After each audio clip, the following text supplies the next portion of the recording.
देखो भाई, तो पहला जो चैप्टर है हमारा इलेक्ट्रिक चार्जेस एंड फील्ड्स वाला, जो पहला चैप्टर हमने पढ़ा है, इसके ऊपर हम ऑब्जेक्टिव क्वेश्चंस करेंगे। और ये इस तरीके के क्वेश्चंस हैं कि जो भी आपने पढ़ा है, जितने भी आपने पहले चैप्टर में कंसेप्ट्स पढ़े हैं, उन कंसेप्ट्स के ऊपर केवल कंसेप्चुअल क्वेश्चंस हैं। यानी इन क्वेश्चंस से ये पता चल जाएगा कि आपने कितना पढ़ा हुआ है, आपके कंसेप्ट कितने क्लियर हैं। तो जो ऑब्जेक्टिव क्वेश्चंस मैंने यहाँ रखे हुए हैं वो केवल और केवल कंसेप्चुअल क्वेश्चंस ही होंगे। यहाँ पर अभी हम न्यूमेरिकल्स के बारे में डिस्कस नहीं करेंगे, ओनली कंसेप्चुअल क्वेश्चंस रहेंगे, ठीक है ना। तो देखते हैं, देखो वन बाय वन। इससे पहला क्वेश्चन ये है, आप सभी को कोशिश करना है जैसे क्वेश्चन पढ़ें तो आप खुद सोचो कि उसका क्या आंसर आना चाहिए, ठीक है। और मैं आपसे पूछूंगा भी। जैसे पहला है हमारा, a positively charged glass rod attracts a suspended object then its object. तो पॉजिटिव चार्ज है, वो ग्लास रॉड को क्या कर रहा है, अट्रैक्ट कर रहा है, ठीक है। देन इट्स ऑब्जेक्ट वो आपको बताना है। देन दिस ऑब्जेक्ट वो आपको बताना है कि मस्ट बी नेगेटिवली चार्ज्ड या must be positively charged, must be without charge या may be either negatively charged और विदाउट चार्ज। क्या होना चाहिए? पहला आ रहा है नेगेटिवली चार्ज, तो ज़्यादातर बच्चों का यही आंसर आता है, लेकिन ये गलत है, ठीक है। गलत क्यों है?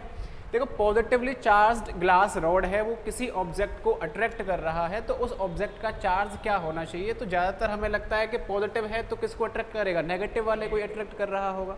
पॉजिटिव सिंपल सी बात है, नेगेटिव को अट्रैक्ट करता है। लेकिन आपको याद रखना है कि पॉजिटिव चार्ज नेगेटिव को तो करता ही करता है, वो किसी न्यूट्रल ऑब्जेक्ट को भी अट्रैक्ट कर सकता है। किसको कर सकता है?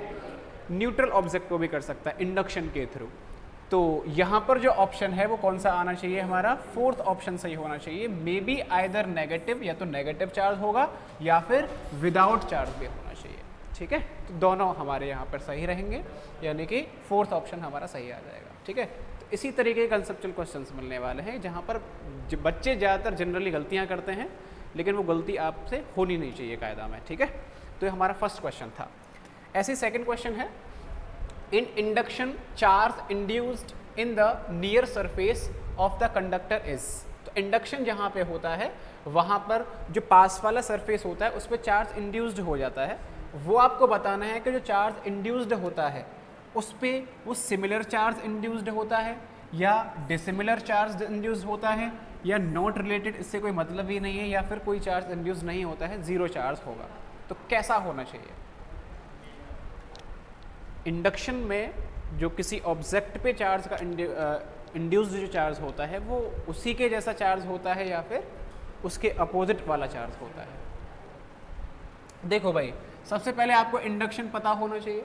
इंडक्शन में मैंने आपको बताया था कि जैसे हमारे पास में यहाँ पर कोई न्यूट्रल ऑब्जेक्ट है, कैसा है? न्यूट्रल है, और मेरे पास एक रॉड है। अगर मैं इस रॉड को इसके पास में ला के रख दूँ इस तरीके से, तो इस पर कैसा चार्ज मान लिया मैंने? पॉजिटिव चार्ज है।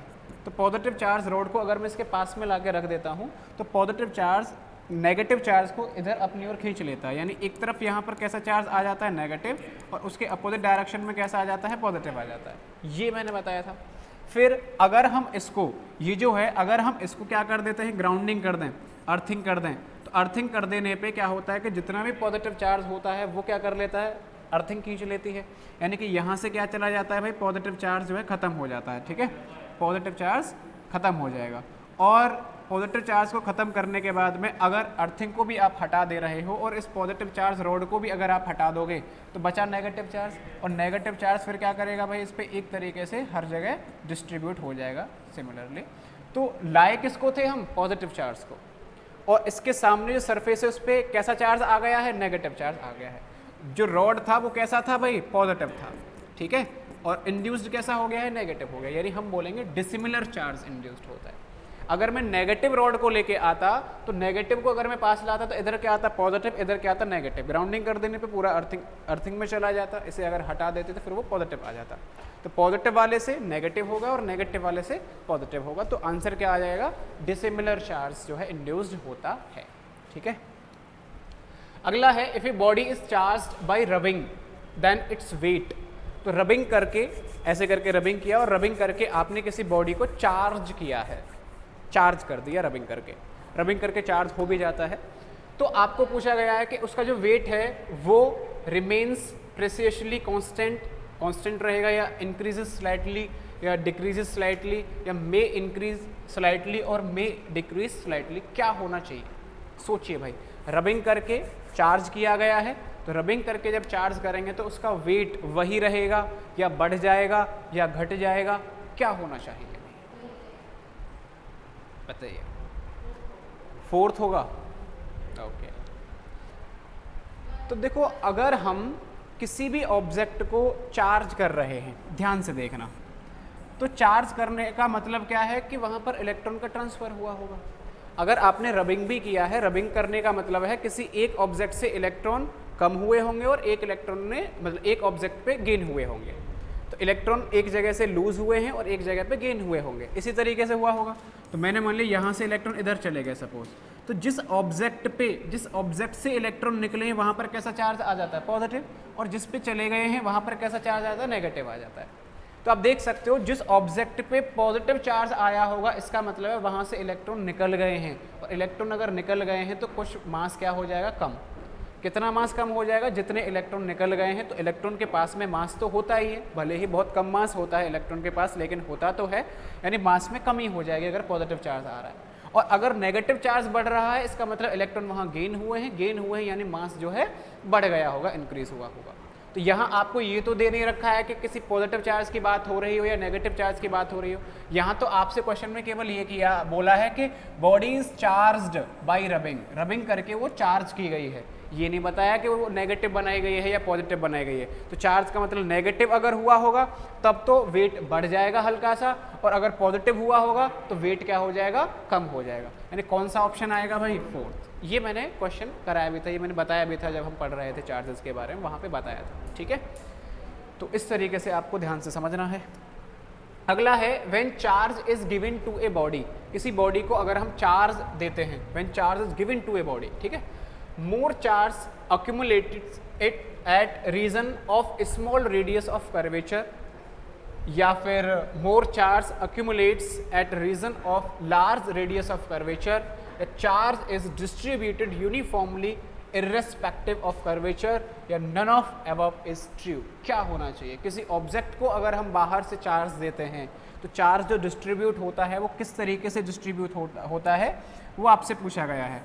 जैसे देखो मैंने आपको ये बताया भी था डिस्ट्रीब्यूशन ऑफ चार्ज के अंदर, जैसे ये है, इसको अगर आप चार्ज देना चाह रहे हो तो जहाँ पर कर्व आ जाता है वहाँ पर चार्ज की डेंसिटी क्या होती है भाई? ज़्यादा होती है। जहाँ पर कर्व नहीं है वहाँ पर क्या होता है? कम हो जाती है ना। तो जहाँ स्मॉल रेडियस आ जाएगा एक तरीके से वहाँ पर ज़्यादा आ जाएगा। तो कौन सा आ जाएगा हमारा? इसका ऑप्शन सही पहला वाला आ जाएगा, more charge accumulates at regions of small radius of curvature. जहाँ रेडियस कम होती है वहाँ पर चार्ज की डेंसिटी ज़्यादा होती है, जहाँ पर रेडियस ज़्यादा होती है वहाँ पर चार्ज की डेंसिटी कम हो जाती है। ठीक है, अगला है an electric charge in uniform motion produces. तो electric charge in uniform motion, कोई चार्ज है और वो मूव कर रहा है, यूनिफॉर्म मूव कर रहा है, यूनिफॉर्म मोशन है। यूनिफॉर्म मोशन का मतलब है उसकी वेलोसिटी कैसी हो गई होगी भाई? कांस्टेंट हो गई होगी। तो अगर कोई चार्ज कांस्टेंट वेलोसिटी से मूव करता है तो वो क्या प्रोड्यूस करता है? इलेक्ट्रिक फील्ड करता है केवल, या इलेक्ट्रिक फील्ड और मैग्नेटिक फील्ड दोनों करता है? क्या करेगा वो आपको बताना है। तो an electric field only, a magnetic field only, या both electric and magnetic field, या कांट बी प्रेडिक्टेड, हम नहीं बता सकते। कौन सा आना चाहिए भाई? थर्ड आना चाहिए। क्यों आना चाहिए थर्ड? क्योंकि आपको पता होना चाहिए, ये बहुत इंपॉर्टेंट बात है कि अगर कोई चार्ज है और चार्ज अगर रेस्ट पे है, चार्ज कैसे है? रेस्ट पे, तो रुका हुआ चार्ज है तो उसके चारों ओर क्या जनरेट हो जाता है भाई?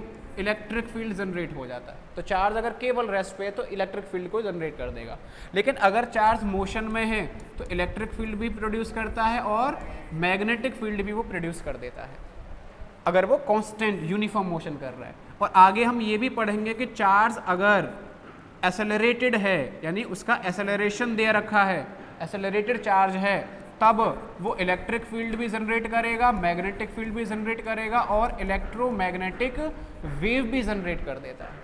तो तीनों चीज़ें याद रखनी। चार्ज रेस्ट पे है तो केवल इलेक्ट्रिक फील्ड को जनरेट करता है, यूनिफॉर्म मोशन है तो इलेक्ट्रिक फील्ड और मैग्नेटिक फील्ड दोनों को जनरेट करता है, और अगर वो एसेलरेटेड है तो electric field, magnetic field and electromagnetic waves के बारे में हम पढ़ेंगे। आपका 7th चैप्टर है फिजिक्स के अंदर, वहाँ पर जब आता है कि इलेक्ट्रोमैग्नेटिक वेव्स कैसे जनरेट होती हैं, तो एक्सेलरेटेड चार्ज के द्वारा ही हम वहाँ पे पढ़ेंगे भी इसे। तो बहुत इंपॉर्टेंट बातें हैं ये, है ना। ये अगर आपको नहीं पता है तो आप इन्हें नोट भी ज़रूर कर लेना, बहुत ज़रूरी है कि कब कौन सा फील्ड जनरेट होता है, प्रोड्यूस होता है। अगला क्वेश्चन देखते हैं। Two charges are placed at a distance apart, if a glass slab is introduced between them, the mutual force between the charges. तो दो चार्जेस हैं, दोनों चार्जेस रखे हुए हैं, तो पहले वो एयर में थे, कुछ ना कुछ फोर्स लग रहा होगा। अगर उन दोनों चार्जेस के बीच में एक स्लैब ला के इंड्यूस्ड कर दी जाए, तो स्लैब को ला के रखने पे उनके बीच में जो फोर्स है, अब वो फोर्स इंक्रीज हो जाएगा या डिक्रीज हो जाएगा या रिमेन सेम या फिर बिकम्स ज़ीरो, क्या हो जाना चाहिए बताइए सोच समझ के। हाँ, डिक्रीज हो जाएगा। तो ये पता है ना, सबसे ज़्यादा जो फोर्स लगता है चार्जेस के बीच में कहाँ पे लगता है, एयर के अंदर लगता है ना। तो एयर के अंदर लगता है, कैसे निकालते हैं हम जानते हैं, F is equal to KQ1 Q2 upon R square, जिसे आप लिख सकते हो 1/4 epsilon naught Q1 Q2 upon R square. ये कब लगता है, जब वो एयर में या फिर वैक्यूम में होते हैं। अगर कोई मीडियम रख दिया जाता है तो क्या होता है फॉर्मूला, 4 एप्सिलॉन नॉट इनटू में डाइलेक्ट्रिक कांस्टेंट से हम मल्टीप्लाई कर देते हैं Q1 Q2 upon R square. तो ये किसी मीडियम में लगने वाला फोर्स है। और यहाँ पर क्या है भाई, हमारा स्लैब है, तो स्लैब का कुछ ना कुछ डाइलेक्ट्रिक कांस्टेंट रहा होगा। यानी जो हम ये भी जानते हैं, डायरेक्ट भी कर सकते हो कि मीडियम के अंदर जो फोर्स होता है वो एयर वाले फोर्स का कितना होता है भाई, K टाइम्स होता है। यानी क्या हो जाएगा, डिक्रीज हो जाएगा। क्या हो जाएगा, डिक्रीज हो जाएगा। तो डिक्रीजेज आप बोल सकते हो, ठीक है। इस तरीके से आ जाएगा हमारा आंसर। अगला है, when a brass plate is introduced between two charges, अगर उन चार्जेस के बीच में ब्रास प्लेट अगर लगा दी जाए, अभी तो हमने क्या लगाया था, स्लैब लगाया था, ब्रास प्लेट अगर डाल दी जाए, तब जो फोर्स है वो कितना होगा, डिक्रीज होगा, इंक्रीज होगा, सेम हो गया, जीरो होगा, क्या आना चाहिए बताइए। सबसे पहले मैं इसके बारे में बता देता हूँ, ब्रास प्लेट, ठीक है, ये बनती है आपकी जिंक और कॉपर को मिला के। किस किस का कॉम्बिनेशन होता है, जिंक एंड कॉपर। तो जिंक और कॉपर को मिला के क्या बनेगा, हमारा ब्रास बनेगा, पीतल जिसे हम बोलते हैं। अब ये आपको बताना है कि अगर इसको हमने इंट्रोड्यूस कर दिया तो फोर्स क्या होना चाहिए। तो फॉर्मूला तो ये है, फोर्स इन मीडियम कितना होता है, एफ नॉट अपॉन में क्या आ जाएगा, के। तो आपको मैंने लिखवाया था कि ब्रास प्लेट यानी जिंक और कॉपर से मिलके बना हुआ है, और जिंक और कॉपर क्या होते हैं भाई, मेटल्स हैं, दोनों ही क्या हैं, मेटल हैं। और दोनों अगर मेटल्स हैं तो मेटल्स के लिए, 4 मेटल्स के लिए इस के की वैल्यू, डाइलेक्ट्रिक कांस्टेंट की वैल्यू कितनी होती है, इनफाइनाइट होती है। याद है आपको, मेटल्स के लिए के की वैल्यू इनफाइनाइट होती है, इसीलिए मीडियम में जो फोर्स लगेगा वो कितना आ जाएगा भाई, इनफाइनाइट से डिवाइड करेंगे तो क्या आ जाएगा, ज़ीरो आ जाएगा। कितना हो जाएगा, बिकम्स ज़ीरो। समझ गए। तो चार्जेस के बीच में कोई भी मेटल अगर रख दिया जाता है तो फिर फोर्स नहीं लगेगा, वो ज़ीरो हो जाएगा पूरा का पूरा। तो इस तरीके से कर देंगे हम लोग। अगला है, देयर आर टू चार्जेस कितने कितने दे रखे हैं, +1 microcoulomb +5 microcoulomb, the ratio of forces acting on them will be. बताइए भाई, दो चार्जेस हैं, दोनों चार्जेस के बीच में फोर्स लग रहा होगा, तो उन दोनों के ऊपर जो फोर्स लग रहा होगा उन फोर्सेस का रेशियो किसके बराबर आना चाहिए। बहुत ही सिंपल क्वेश्चन है, लेकिन बच्चे इसमें भी गलतियां करते हैं। बहुत सिंपल क्वेश्चन है, चार्जेस रखे हुए हैं, चार्जेस के बीच में फोर्स लग रहा होगा, फोर्सेस का रेशियो अगर निकाला जाए तो कितना आना चाहिए बता देते हैं। देखो इधर कितना है, +1 माइक्रोकूलम, और इधर कितना है, +5 माइक्रोकूलम, दोनों पॉजिटिव है। तो ये वाला चार्ज इस पे इधर फोर्स लगा रहा होगा, और ये वाला चार्ज इस पे इधर फोर्स लगा रहा होगा, दोनों ही फोर्स लगा रहे होंगे, और दोनों जो फोर्स लगा रहे होंगे दोनों सेम ही फोर्स लगा रहे होंगे, है कि नहीं। इसको अगर आप F1 बोल रहे हो, इसको अगर आप F2 बोल रहे हो, तो F1 का मैग्नीट्यूड किसके बराबर होता है, F2 के ही तो बराबर होता है। दोनों सेम ही, तो जितना ये इसे धक्का देगा उतना ही ये इसे रिपल्शन कर रहा होगा। अगर अट्रैक्शन होता तो भी सेम होता। तो इन दोनों फोर्सेस का ही आपसे क्या पूछा है, रेशियो। तो रेशियो कितना आ जाएगा, 1, यानी F1:F2 कितना आ जाएगा 1:1, क्योंकि सेम फोर्स लगते हैं, सोचना ही नहीं था कुछ भी, आंसर कौन सा आ जाएगा 1:1 आ जाएगा। कोई भी कितने भी चार्ज रख दिया जाए, कितना भी, कोई ज़रूरी नहीं है +1 माइक्रोकूलम या +5 माइक्रोकूलम हो, कितना भी चार्ज दे दिया जाए फोर्स तो सेम ही लगाएंगे। तो रेशियो उन्हीं का आपस में रेशियो अगर पूछा जाए तो वो तो हमेशा कैसा मिलेगा भाई, आपका सेम मिलता है, यानी रेशियो 1 आ जाएगा। ठीक है, तो देख रहे हो कंसेप्चुअल क्वेश्चंस का मतलब यही होता है कि थोड़ा सा कंसेप्ट छुपा हुआ होता है, वो अगर बच्चों को पता है तो आराम से कर देंगे, नहीं सोच पा रहे हैं तो फिर वो क्वेश्चन जो है अटक जाएगा। ठीक है, यही है कंसेप्चुअल क्वेश्चंस।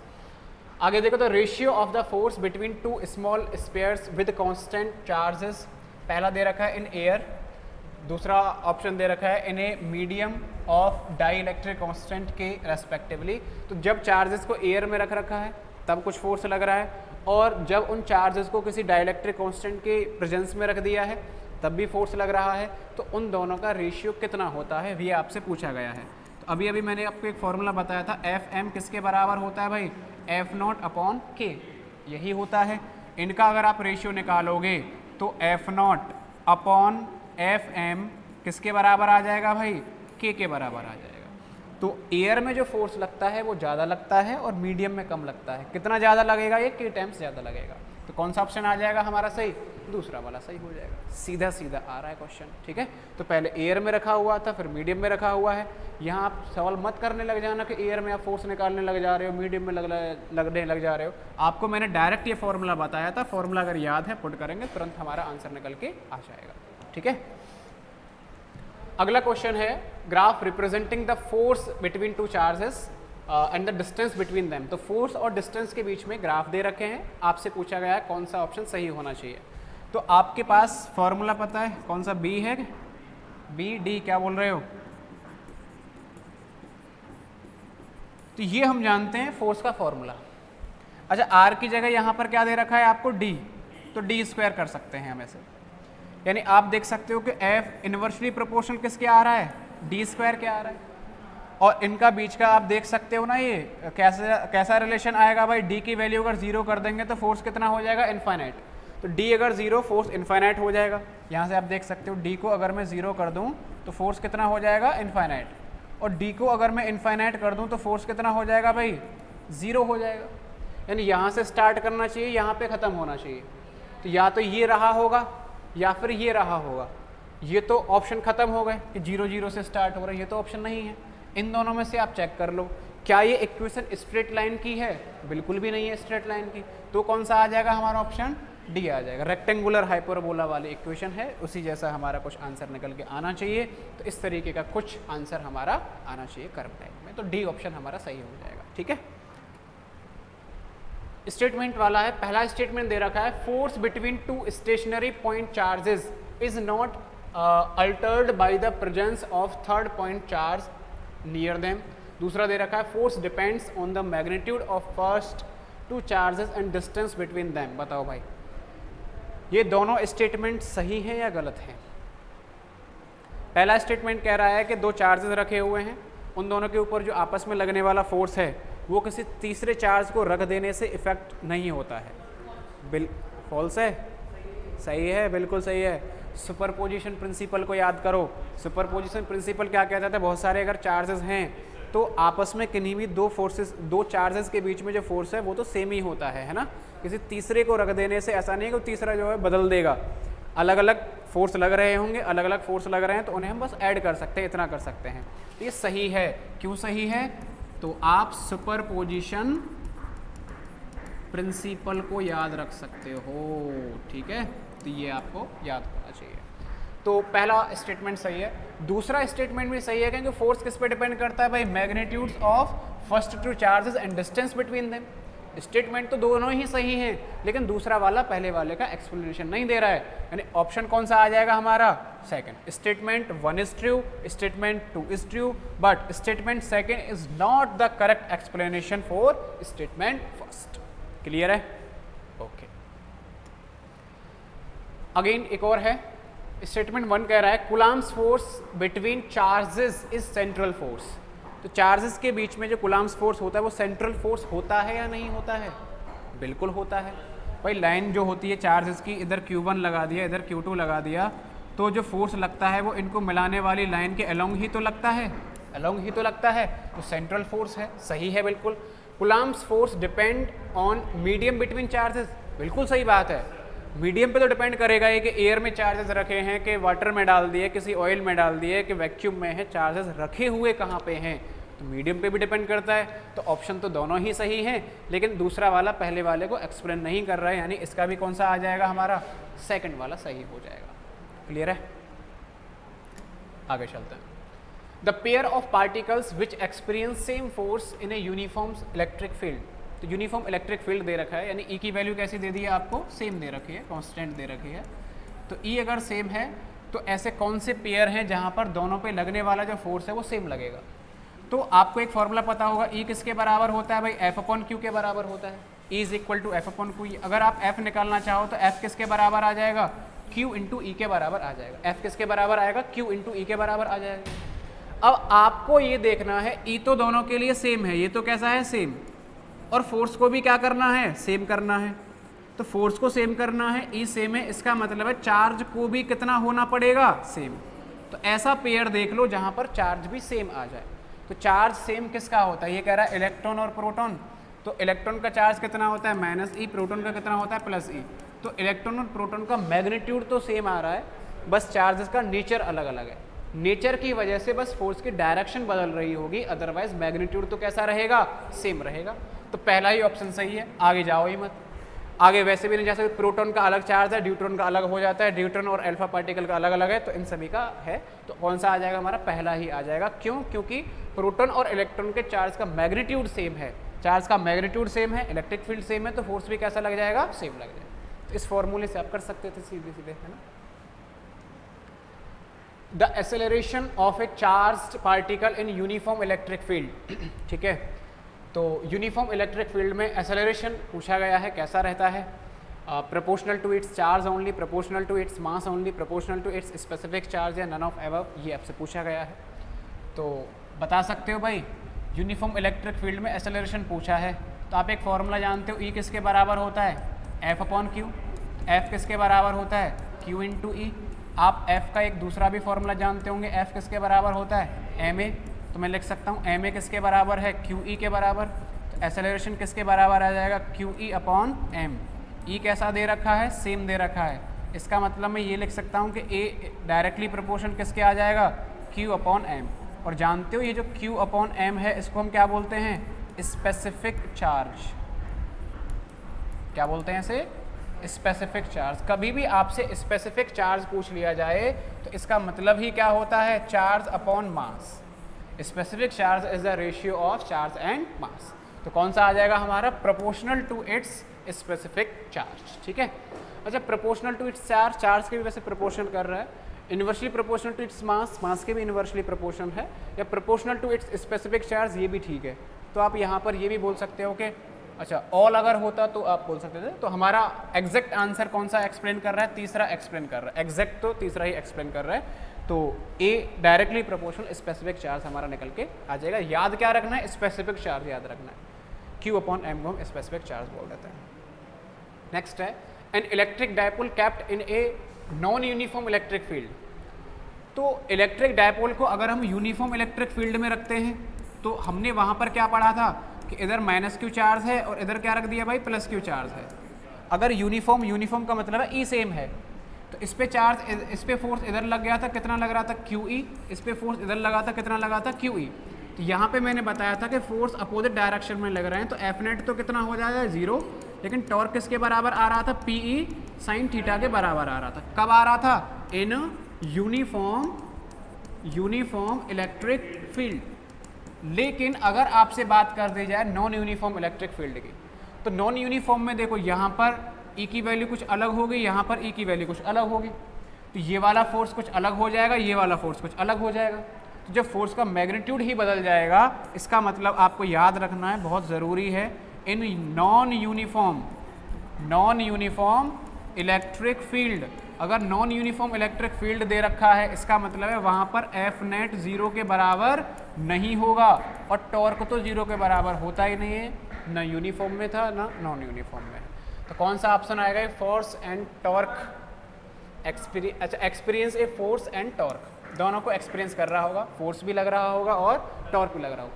अगर यहाँ पे होता कि वो यूनिफॉर्म में है तो यूनिफॉर्म में क्या एक्सपीरियंस करता है, केवल टॉर्क करता है, फोर्स कितना हो जाता है, 0। बहुत ज़रूरी है याद रखना, यूनिफॉर्म में फोर्स 0 है, टॉर्क कुछ ना कुछ लग रहा होगा। नॉन यूनिफॉर्म में फोर्स 0 नहीं है, फोर्स भी लगेगा, टॉर्क भी लग रहा होगा। क्यों? क्योंकि इंटेंसिटी जो है अलग अलग हो जाती है नॉन यूनिफॉर्म में, और यूनिफॉर्म में सेम था तो वो कैंसिल हो गए थे। ठीक है। A metallic sphere placed in uniform electric field, the lines of force followed by path shown in figure. तो आपको बताना है कौन सा सही रहेगा।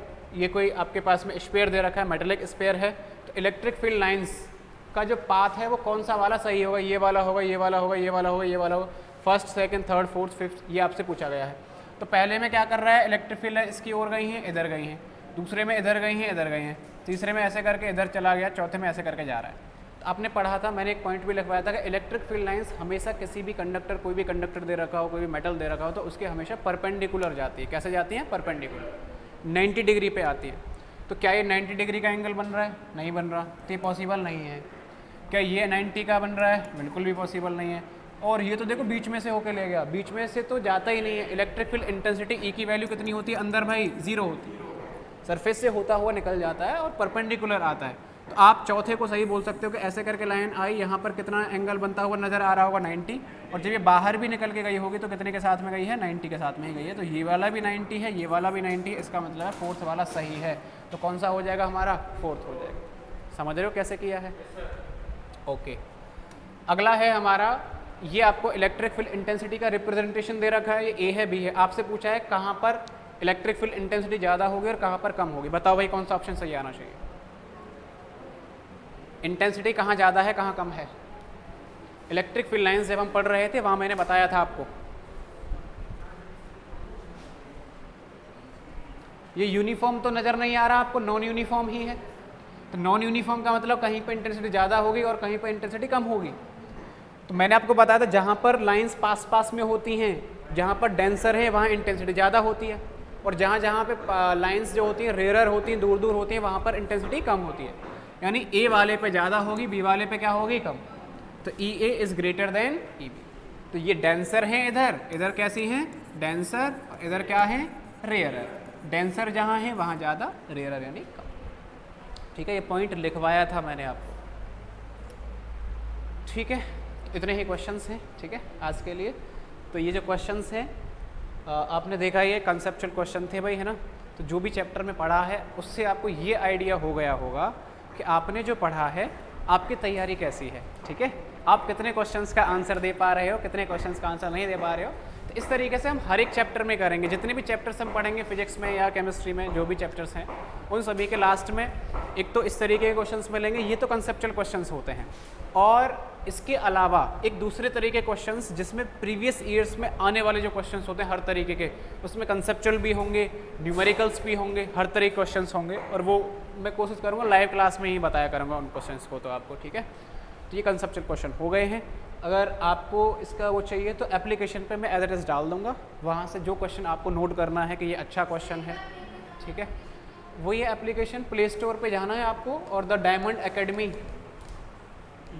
एकेडमी आपको सर्च करना है।